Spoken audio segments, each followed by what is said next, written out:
السلام علیکم ناظرین، میں ہوں شاہ محمد امان ڈیلی سون ٹائم سے۔ ہمارے ملک میں کچھ ایسے پروجیکٹس بنائے گئے ہیں جن کا براہ راست middle class, lower middle class students یا جو لوگ جابز پہ جاتے ہیں ان کو فائدہ ہوا ہے۔ اس میں سر فہرست آتی ہے میٹرو بسز، جو پنڈی اور اسلام آباد جڑواں شہروں میں پروجیکٹ ایک بنایا گیا۔ اس کے بعد یہ لاہور میں بنایا گیا اور ملتان میں یہ بن چکا ہے۔ اسی طرح پی ٹی آئی گورنمنٹ نے پشاور میں ایک پروجیکٹ اسی سے ملتا جلتا کیا، ذرا مہنگا تھا لیکن بنایا وہ انہوں نے۔ اس کے بعد پی ایم ایل این نے ایک اور پروجیکٹ جو ہے اورنج لینڈ ٹرین کے حساب سے وہ نام سے لاہور میں شروع کیا۔ اب ان پروجیکٹس کے اوپر بہت زیادہ تنقید ہوتی ہے اور یہ کہا جاتا ہے کہ یہ اتنا لاس میں سالانہ ان کا اتنا لاس ہو رہا ہے یا ماہانہ اتنا لاس ہو رہا ہے یا ڈیلی بیسس پہ اتنا لاس ہو رہا ہے، اور یہ ایک خسارے کے پروجیکٹس ہیں۔ اور یہ بحث کون چھڑواتا ہے یا اس بحث کے پیچھے کون ہوتا ہے؟ آج میری یہ جو گفتگو ہے کچھ اس قسم کا میں آپ سے کچھ کہنا چاہتا ہوں کہ یہ گفتگو کرنے والے کون ہیں، کروانے والے کون ہیں اور اس کی تکلیف کس کو ہے۔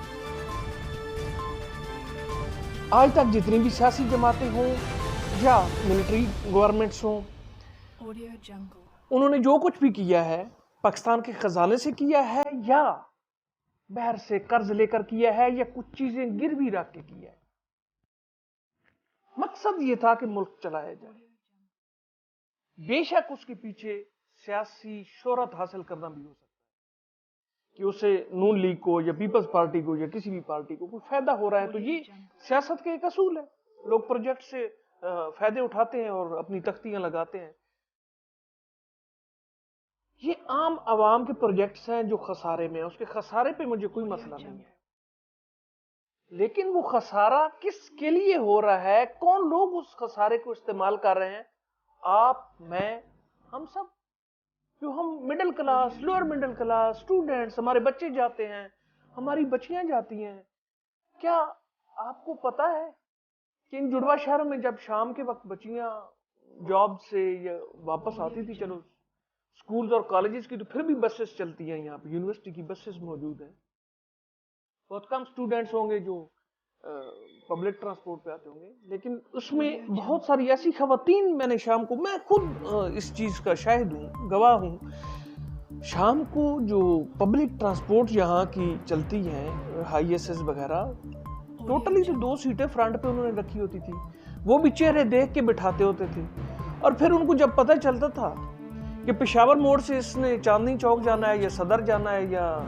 22 نمبر چنگی جانا ہے، تو وہ نہیں بٹھاتے تھے۔ آپ، میں، ہم سب بہت جلدی یہ چیزیں بھول جاتے ہیں۔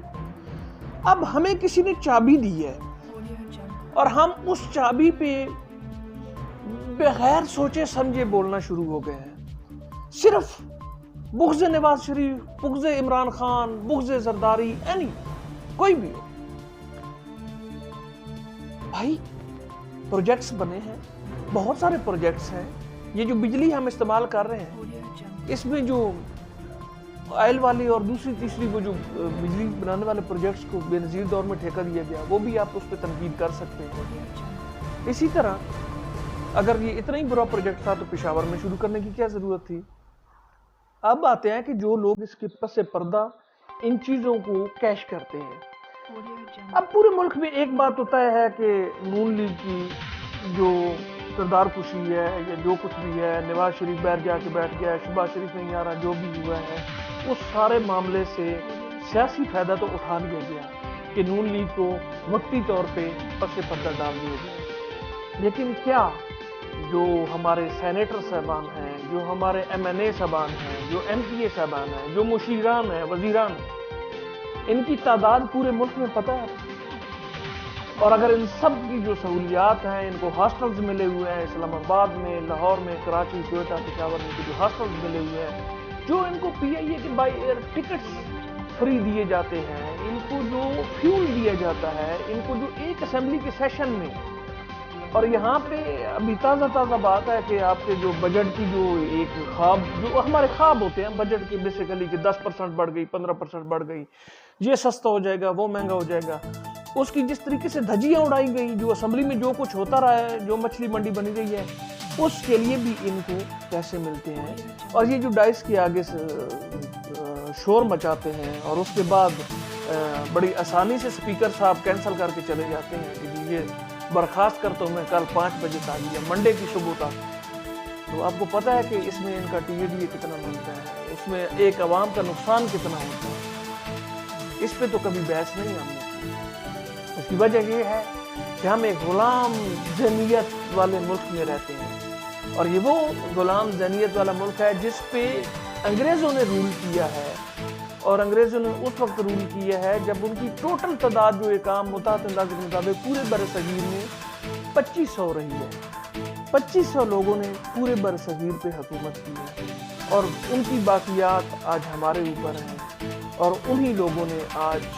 ہمیں اس نہج پہ پہنچایا ہے کہ ہم اپنے ہی لیے جو منصوبے بنائے گئے ہیں، اور اگر وحد کوئی اس میں خسارہ پڑ بھی رہا ہے تو ہم اس کے اوپر بھی دن رات تنقید کرتے رہتے ہیں۔